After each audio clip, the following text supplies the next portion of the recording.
Muy buenas a todos los que estén viendo este video. Vamos a hablar un poco acerca de lo que es el nuevo coronavirus 2019. A manera de introducción podemos decir que con el descubrimiento de este nuevo coronavirus se sabe que ahora existen 7 coronavirus que pueden infectar a los humanos.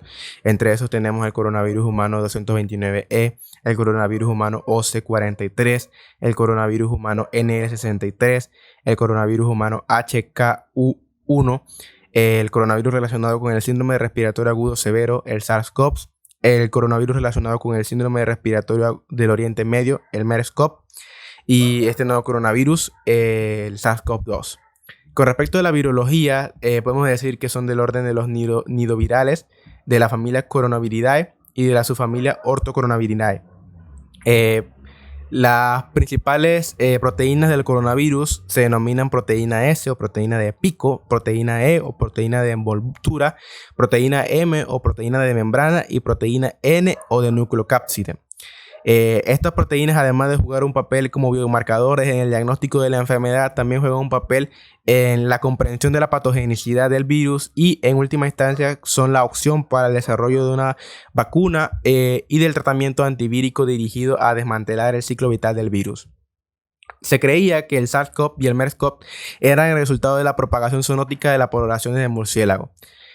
Probablemente estos coronavirus evolucionaron en estas poblaciones y permanecieron confirmados en ellas, pero hoy se sabe que los huéspedes intermediarios mamíferos como los gatos de Algalia en el caso del SARS-CoV y los dromedarios en el caso del MERS-CoV han sido implicados y probablemente puedan desempeñar un papel importante en la transmisión final de estos coronavirus a los humanos.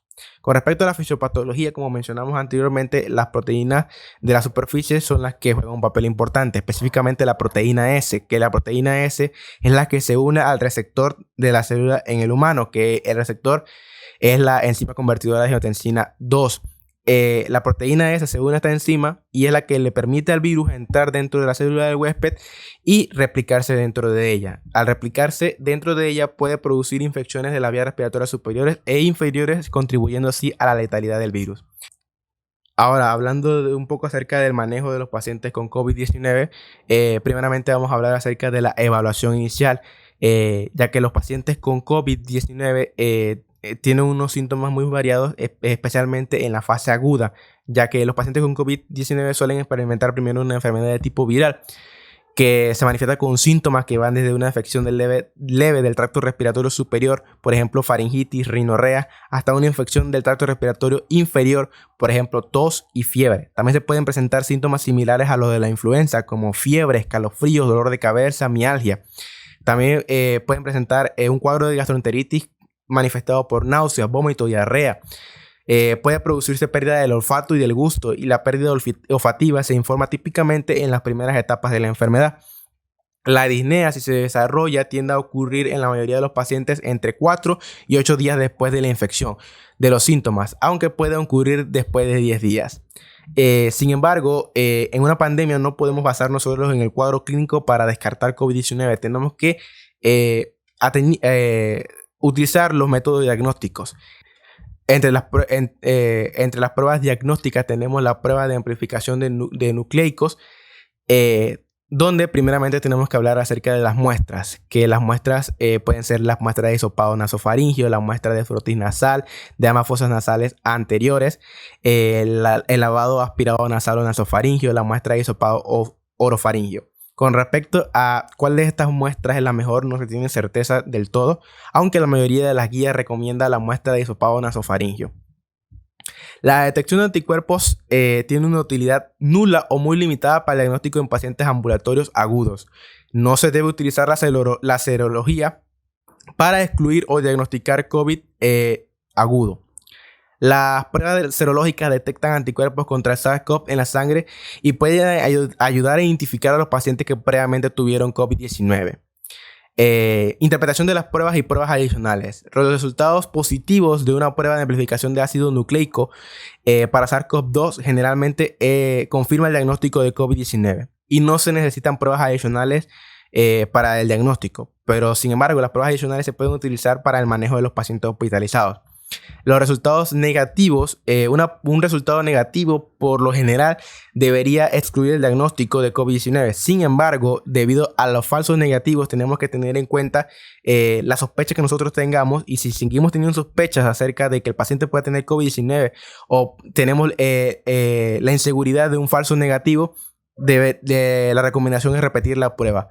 La prueba se debe repetir 48 horas después de la prueba inicial. No se recomienda que la prueba se repita 24 horas después. Indicaciones para la realización de pruebas a personas asintomáticas.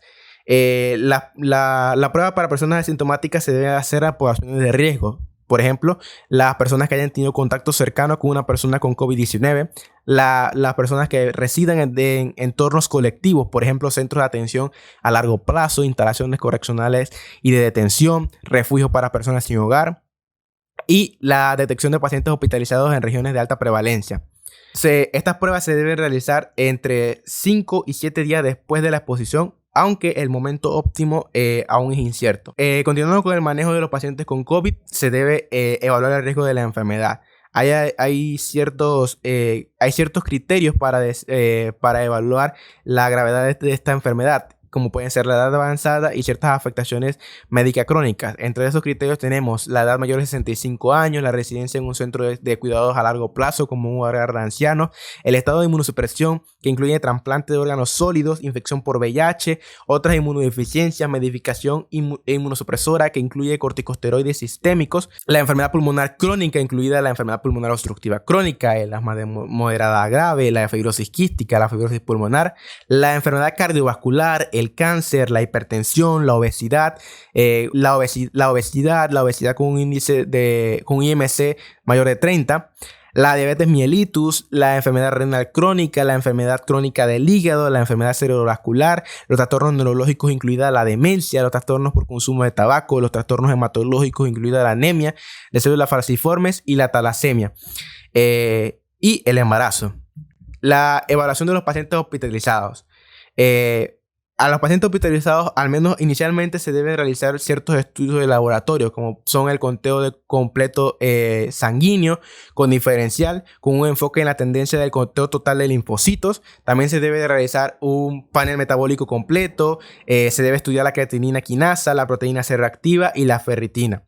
Luego de hacer estos estudios de laboratorio, cada 2 días o diariamente está recomendado evaluar el tiempo de protombina parcial, de fibrinógeno y el dímero D. Esto por el riesgo de tromboembolismo. Se deben verificar los siguientes estudios y se deben repetir en caso de que sean anormales o en caso de que exista empeoramiento clínico. Estos estudios son la catodeshidrogenasa, repetida diariamente si está elevada, la troponina, repetida cada 2-3 días si está elevada, y un electrocardiograma con al menos una prueba repetida después de iniciar cualquier agente que prolongue el intervalo QT. También verificamos serología del virus de hepatitis B, anticuerpos del virus de hepatitis C y las pruebas de antígenos, anticuerpos del VIH, si no se ha realizado previamente. La hepatitis viral crónica podía afectar las interpretaciones de las elevaciones de transaminasa, y así exacerbar la patologicidad de ciertos tratamientos. La radiografía de tórax. Para la evaluación inicial de las complicaciones pulmonares y el grado de afectación pulmonar está indicada la radiografía de tórax. Entre los hallazgos de radiografía de tórax tenemos las radiografías de tórax pueden ser normales en una enfermedad temprana o leve. Los hallazgos radiográficos anormales comunes son una consolidación y opacidades en vidrio esmerilado, con distribuciones bilaterales periféricas y de la zona pulmonar inferior.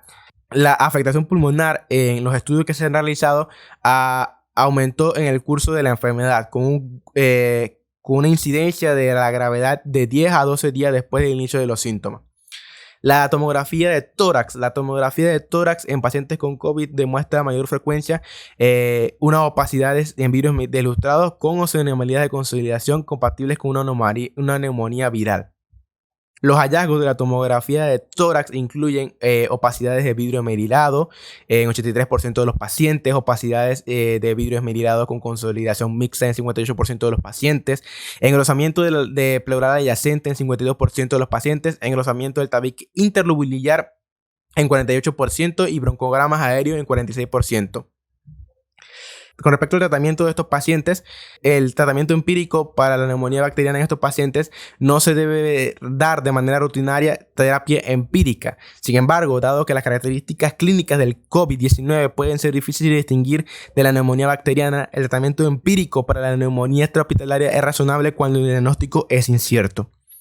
La prevención y la evaluación del tromboembolismo venoso se debe favorecer la profilaxis farmacológica del tromboembolismo venoso, ya que el COVID-19 es un estado de hipercoagulabilidad y el riesgo de enfermedad tromboembólica aumenta en individuos críticamente enfermos. La incertidumbre sobre el AINES.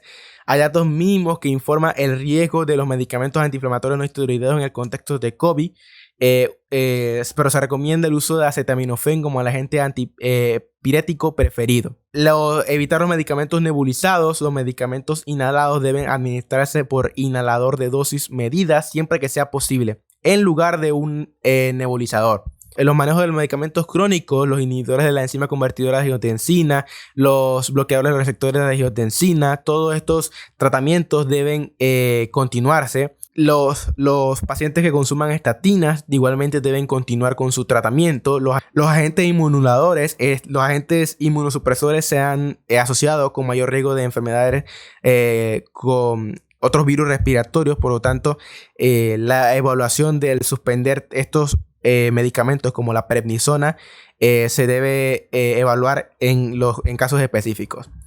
Ya con respecto a los tratamientos específicos en evaluación, tenemos la dexametasona y otros glucocorticoides. Se recomienda la dexametasona para pacientes gravemente enfermos con COVID-19 que reciben oxígeno suplementario o asistencia respiratoria. La dexametasona se debe utilizar en dosis de 6 miligramos al día durante 10 días o hasta el alta. Otros glucocorticoides que se pueden utilizar serían dosis diarias totales de hidrocortisona a 150 miligramos, metilprednisolona a 32 miligramos o prednisona a 40 miligramos. Con respecto al remdesivir, si está disponible, se sugiere remdesivir para pacientes hospitalizados con COVID-19 grave. Entre estos pacientes se debe dar prioridad a remdesivir para aquellos que requieran oxígeno suplementario de bajo flujo. La dosis sugerida para adultos es de 200 miligramos por vía intravenosa el día 1, seguido de 100 miligramos diarios durante 5 días en total, con extensión de 10 días si no hay mejoría clínica, y en pacientes con ventilación mecánica o ECMO. Con respecto al COVID-19 no grave, entre los pacientes hospitalizados con enfermedad no grave, el remdesivir puede tener beneficio modesto, pero la importancia clínica es de beneficio incierta.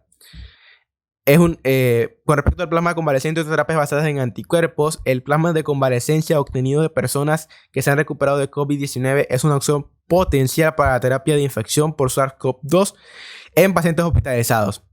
Es posible que el plasma convaleciente proporcione un beneficio clínico cuando contiene altos títulos de anticuerpos neutralizantes y se administra al comienzo de la enfermedad, pero no hay datos claros que respalden la eficacia de los ensayos que se han realizado con respecto al plasma convaleciente. Los inhibidores de la interleucina 6 se han evaluado para el tratamiento, como pueden ser los bloqueadores del receptor de interleucina 6, tocilizumab, sarilumab, y el inhibidor directo de la interleucina 6, ciltuximab. Sin embargo, los resultados de algunos ensayos disponibles no indican un beneficio de estos agentes en la mortalidad.